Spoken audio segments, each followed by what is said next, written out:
There are individuals woven into the fabric of your life right now. People you grant access to your energy, your thoughts, and your future who cannot be trusted. This lack of trustworthiness is not a brand on their forehead. It's not a flaw announced with the clang of overt aggression or the sharp sting of a direct insult. Every misfortune, every setback, every conflict is an external attack. A cruel twist of fate, or, most often, the direct result of someone else's malice or incompetence. This is the person who, upon meeting them, feels like a soulmate. They reflect back to you the most idealized version of yourself. They are exceptionally agreeable, uncannily supportive. They not only laugh at your jokes, but they seem to understand the humor on a profound level. They champion your dreams with a fervor that feels more passionate than your own. They validate your deepest insecurities, making you feel seen and accepted in a way no one else ever has. At first, this connection feels like a miracle, a rare and precious gift. They feel like your biggest, most unwavering supporter. But as time passes, a strange and unsettling feeling begins to creep in at the edges of your awareness. You realize with a slow, dawning horror that you do not actually know who they are. They have no strong opinions of their own that deviate from yours. They have no personal anecdotes that don't somehow circle back to validating your experience. Their past is a vague sketch, their inner world a locked room. This is because they are not showing you anything real. They are a performance. They are mirroring you with breathtaking precision in order to gain your absolute trust. Jung wrote that when a person over-identifies with their persona, when the mask becomes the face, the authentic self atrophies and stays hidden, unexpressed, and most critically, unaccountable. The charming mirror is one of the most dangerous types, because their initial approach feels like the safest place on earth. But what exists behind that flawless, custom-made mask? Often nothing. No substance, no core values, no internal stability. There is only a terrifying void and an exquisitely honed ability to adapt, to mimic, to become whatever the situation requires to gain approval. Their loyalty is not to you as a person. It is to the validation you provide. They are addicted to your admiration, and the moment you cease to be an affirming mirror, the moment you assert a separate self with needs and opinions that challenge their performance, they will vanish. Or worse, the reflection will warp, and the mask will turn monstrous. The same mouth that praised you will suddenly know exactly where to bite, using the very insecurities you confided in them as ammunition. You were never in a relationship with a person. You were in a relationship with your own reflection, artfully projected back at you by a psychological predator. Trusting someone like that is akin to building your house on a phantom island or shaking hands with smoke. It feels real for a moment, but when you need it to hold weight, your hand closes on empty air, and you are left falling wondering how you could have so profoundly mistaken a performance of love for the real thing. They are always suffering, always underappreciated, always wronged, always on the verge of collapse. When you first encounter them, your natural human empathy floods to the surface. You feel an immediate, powerful urge to help, to soothe, to protect. Their stories of woe are compelling, detailed, and delivered with a fragile sincerity that makes you feel like their designated savior. You become emotionally invested not just in their problems, but in their recovery. You see their potential, if only the world would stop being so cruel to them. But Jung saw this dynamic with piercing clarity. He understood that people who inhabit a state of permanent victimhood are not merely unlucky. They are often masters of a deeply hidden form of manipulation. Victimhood, when it becomes a core identity, is a fortress against accountability. If you are always the one being wronged, you never have to confront your own flaws. If you are always the one suffering, you never have to undertake the arduous task of changing your own behavior. If you are forever under attack, you never ever have to look inward and face your own darkness. The chronic victim has learned to weaponize their pain. It is their shield and their sword. They use it to elicit a steady stream of sympathy, which they then skillfully convert into obligation. Guilt becomes their currency. They will recount past betrayals in a way that subtly implies you might be next if you dainty comply. They will twist reality, framing your reasonable boundaries as acts of cruelty, your need for space as abandonment. You don't simply help them, You find yourself ensnared in a web where you are perpetually carrying them. Your successes start to feel like an affront to their suffering. Your joy feels like something you should hide, lest it trigger their pain. And here's the most devastating part of the dynamic. They do not actually want healing. They want control.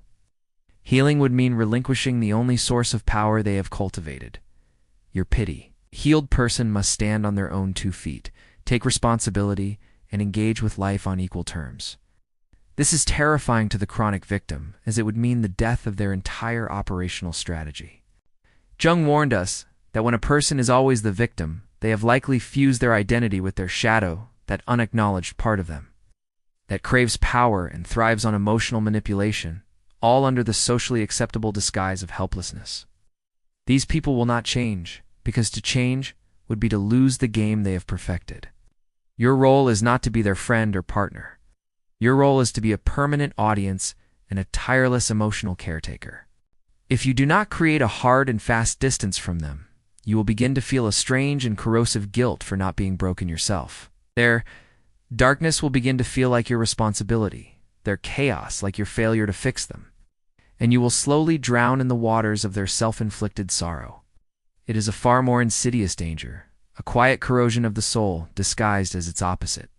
They hide their peril behind a dazzling curtain of charm, an unnerving display of targeted helpfulness, and a form of manipulation so subtle it feels like your own idea. The pioneering psychologist Carl Jung did not merely chart the geography of the conscious mind. He dedicated his life to exploring the vast, unlit continents of what people desperately hide from the world, and more importantly, from themselves. He made it terrifyingly clear that the most dangerous people you will ever encounter are not the ones who rage and storm, whose threats are loud and whose intentions are plain. No, the true architects of ruin are the quiet distortions, the psychological chameleons who blend seamlessly into your life, mastering the art of pretending to care while they methodically and silently dismantle you from the inside out. They do not always shout because a whisper of doubt planted at the right moment is far more effective. They do not always abuse because making you feel guilty for their sadness is a cleaner form of control. Sometimes, and this is the most chilling part, they just smile. That smile is the mask, the persona, and it is precisely what makes them so profoundly dangerous. It is why you keep missing the signs, why your intuition screams in a language you've been taught to ignore, and why you dismiss the gnawing feeling in your gut as paranoia. See the smile, and you want to believe it. Jung understood this deeply. He made it his life's work to dissect not just the polished persona presented to the world, but the ravenous, repressed shadow that it conceals. He knew that people do not show you who they truly are. They show you a carefully curated version of themselves that they believe will work to get what they want from you. And if you are not operating with a heightened state of awareness, if you have not done the work to understand your own psychological blind spots, you will inevitably give your most precious resources, your time, your energy, your trust, and even your love to someone who is never safe to begin with. You will pour your very essence into a vessel with no bottom.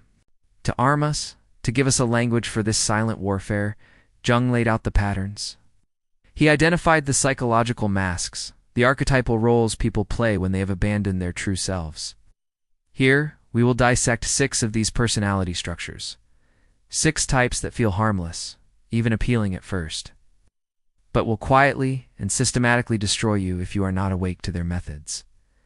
Let us begin. 1. The chronic victim.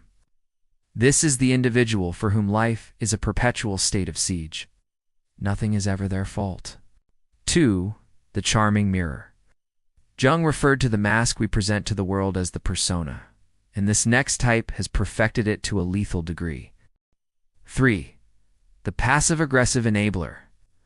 This archetype is perhaps the most insidious of them all, a ghost in your emotional machine, because their sabotage is delivered with a gentle hand and a concerned voice. This individual does not openly criticize you. That would be too honest, too confrontational. They do not fight you directly. That would require them to take a stand. Instead, they master the art of the subtle undermining, the poisoned dart of doubt disguised as a piece of helpful advice. They are the quiet eroders of confidence. You will share a bold dream, an ambitious plan, a newfound passion, and they will nod thoughtfully. listen intently, and then, with surgical precision, they will plant the seed of failure. They will say something like, "That's an incredible goal. I just worry so much about you getting disappointed if it doesn't work out." Or, after you make a brave decision, "You are so courageous for even trying that. I don't think I could ever handle the risk of failing so publicly." On the surface, these statements sound supportive, even caring. They are cloaked in the language of protection and prudence. But feel what is happening underneath. The words are not designed to empower you. They are designed to infect you with their own fear. They are not preparing you for challenges. They are programming you for defeat. Jung described this dynamic as the manifestation of the hidden shadow of the helper. These individuals construct their entire conscious identity, their persona, around being the supportive, wise, and stable one. However, their unacknowledged shadow rides with envy, a desperate need for control, and a profound terror of being outgrown or abandoned. Your success represents a fundamental threat to their identity. If you soar, who will they be there to ground? If you heal, who will they be there to comfort? If you become powerful in your own right, their role as the quiet, indispensable advisor becomes obsolete. For the passive-aggressive enabler, your success is a silent ego death. They will fight it with the most deniable weapons they possess. They will not attack your decisions directly. They will slowly and meticulously erode your belief in your ability to make them. They present their doubt as your concern. They present their fear as objective logic. They present their deeply ingrained judgment as worldly maturity. And if you are not fiercely conscious, if you are not anchored in your own self-trust, you will begin to internalize their limitations as your own. You will start to see your ambition as naive, your courage as reckless, and your dreams as impractical. They clip your wings one feather at a time, all while telling you how beautiful your flying could be if only it were safer. Their manipulation is a masterpiece of deniability. If you ever try to confront them, they will look at you with wounded confusion. "I was only trying to help," they'll say, positioning you as ungrateful and overly sensitive. "I'm just a realist." This dynamic is especially dangerous because it makes you feel crazy. You feel undermined, but you can't point to a single overt act of aggression. You are being contained by invisible walls, and the person building them is handing you the bricks and calling it support. They don't want you to fail loudly. They just want you to quietly give up to stay in the safe, predictable place where they can continue to care for you. They need you to need them, and they will subtly sabotage your independence to ensure that need is never fully extinguished. Your stagnation is their stability. 4. The secret competitor. This person is not in a race against the world. Their entire focus is on a covert competition with you. They wear the mask of a friend, a confidant, a teammate. They applaud your successes, at least in public. They act as if they are your most ardent supporter. But the entire relationship is built upon a secret, internal scoreboard that only they can see. Every interaction is a measurement. Every conversation a quiet calculation of who is ahead and who is behind. The moment something genuinely wonderful happens for you, something that unequivocally places you in the win column, you will feel the shift. They find a way, almost immediately, to make it about them. They will minimize your achievement with a backhanded compliment. "That's a fantastic new job." They must have lowered their hiring standards. Or they will redirect the attention with a story of their own that is slightly better, slightly more impressive, slightly more dramatic. You get a promotion. They talk about the time they were headhunted by a bigger company. You run a marathon. They casually mention the ultramarathon they're considering. They are not sharing in your joy. They are defending their ego from it. Jung believed this behavior is driven by a profound and deeply repressed sense of inferiority. The secret competitor does not actually hate you. They resent what you reflect back at them, their own perceived inadequacy, their own unrealized potential. Your light illuminates the parts of themselves they cannot bear to face. And instead of owning that uncomfortable feeling, instead of using it as fuel for their own growth and authentic achievement, they project it outward. They cannot bear to be in the passenger seat of your life, so they try to sabotage the engine. This sabotage takes many forms. They will subtly copy your ideas, your style, your creative projects, and then present them to the world as if they were their own spontaneous innovations. They will celebrate you, but only when you are struggling or on a level they perceive as beneath them. When you are down, They are the most compassionate friend you could ask for, offering advice and solace because, in that moment, your struggle reinforces their position of superiority. But when you are flying high, the air grows thin and cold between you. The praise feels forced. The smile doesn't reach their eyes. You can feel the tension in their congratulations, the silent "why them and not me" that hangs in the air. If you ignore this feeling, if you write it off as your own insecurity, you will continue to pour your trust and vulnerability into someone who sees your life not as a journey to be shared, but as a contest to be won. And here is the final damning twist.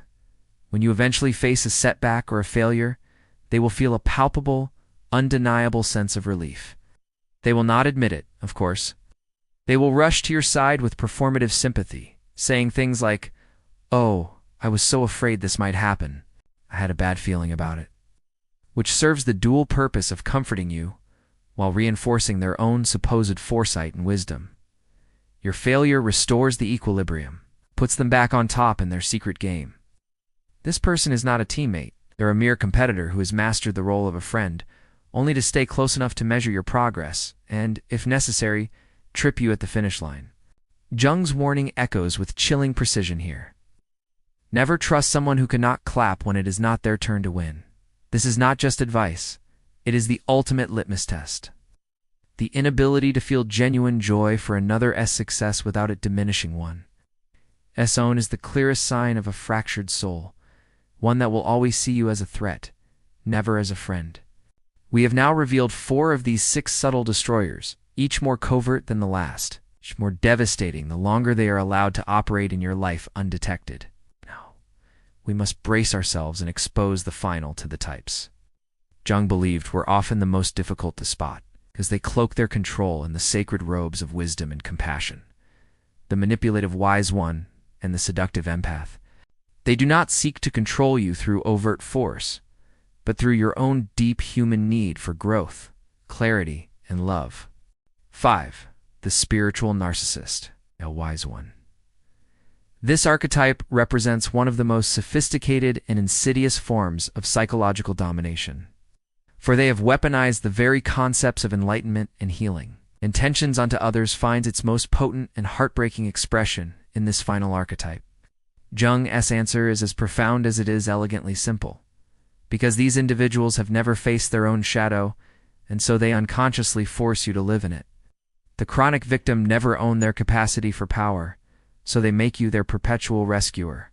The charming mirror never built an identity, so they siphon yours.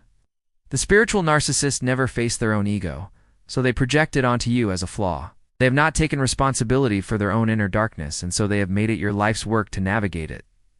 These people are not rare. They thrive in our world, particularly in spaces where politeness is valued over truth, and where people are not taught how to build and defend their energetic boundaries. Jung believed the only true antidote, the only lasting protection, is a radical and courageous commitment to self-awareness. It is not about learning to spot them, but about understanding why you let them in. Here lies the most difficult truth. You are not being punished. You are being mirrored. You attract what you have not yet integrated. If you are a magnet for manipulators, there is a part of you that is still afraid to stand in your sovereign truth. If you are constantly surrounded by victims, there is a part of you that still derives its value from being needed. The patterns that appear in your life are a direct map to the work that must be done within your own soul. The only way to stop being a target is to integrate your own shadow. Your shadow is not evil. It is the source of your power. It is your repressed anger, which is the engine of healthy boundaries. It is your intuition, which is your internal threat detection system.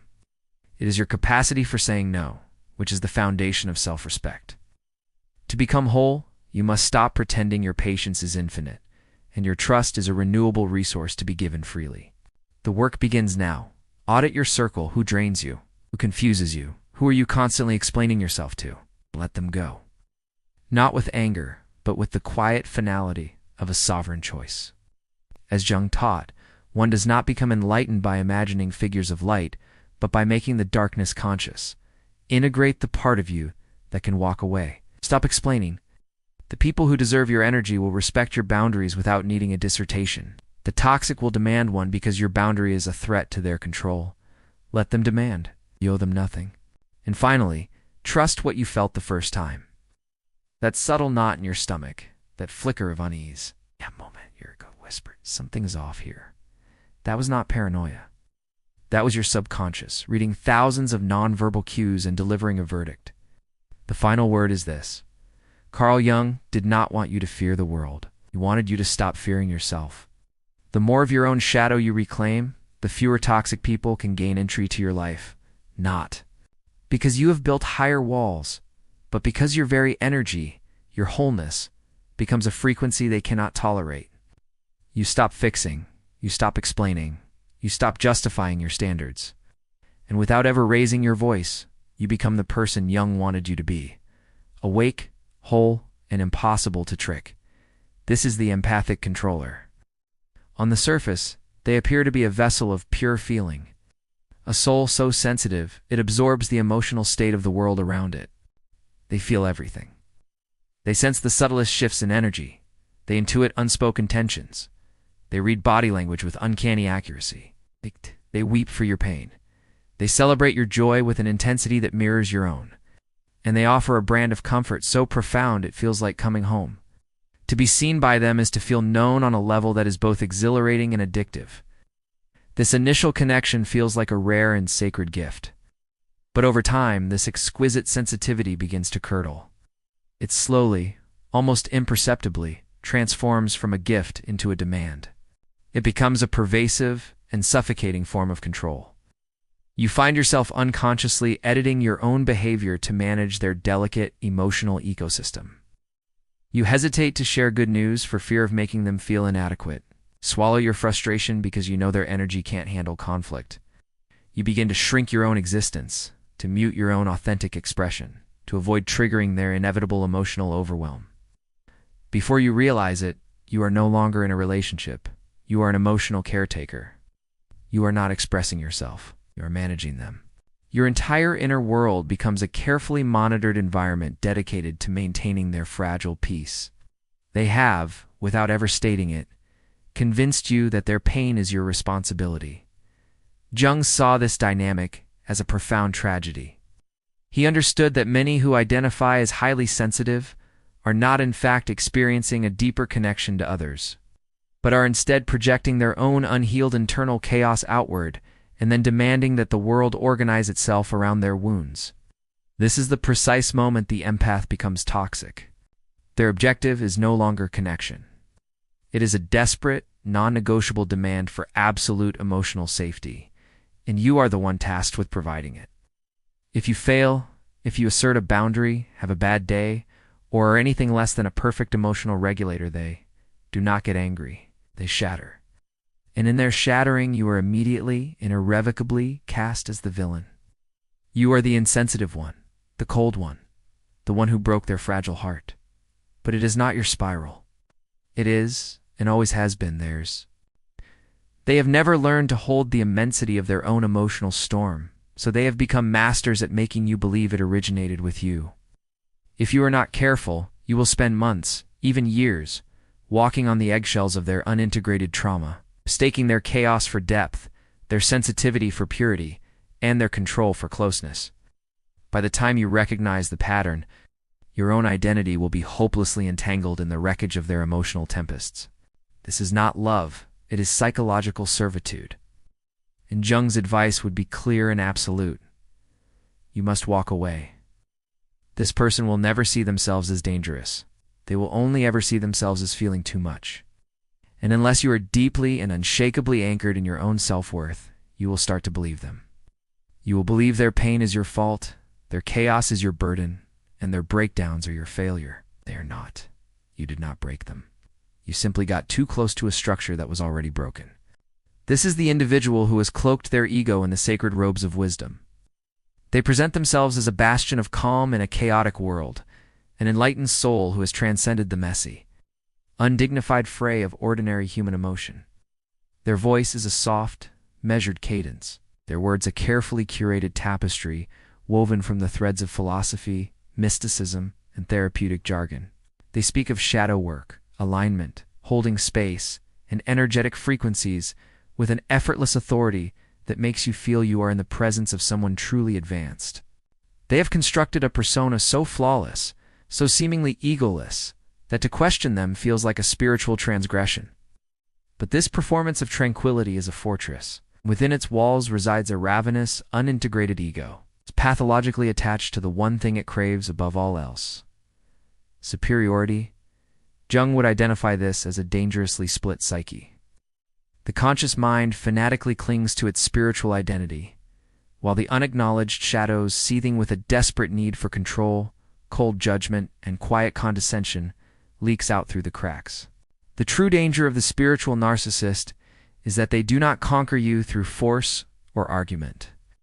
They conquer you by establishing an unassailable high ground of calm, thereby positioning you as perpetually emotionally unhealed, chaotic, and spiritually inferior. Any attempt to engage them in a genuine conflict or express a valid negative emotion is met with a devastatingly effective form of psychological jujitsu. They will not argue with you, they will diagnose you. Your legitimate anger is reframed as an unhealed trigger. Your valid concerns are dismissed as your ego reacting. Your attempts at accountability are met with the ultimate conversation-ending checkmate. I cannot be responsible for your projections. You are not in a dialogue. You are being perpetually assessed by a superior. They use the very language of consciousness to invalidate your reality, to strip you of your voice, and to make your own feelings feel like evidence of your inferiority. The more you strive to meet them on this elevated plane, the more skillfully they shift the frame to maintain their position of untouchable authority. They are the silent, serene guru, and you are the forever flawed student. Jung warned specifically about this phenomenon, understanding that this persona is often built directly from the rubble of a shattered ego that was never properly healed. They did not transcend their ego. They simply gave it a new, more socially acceptable costume. They buried their need for control under the concept of surrendering to the universe and renamed their harsh judgment discerning energy.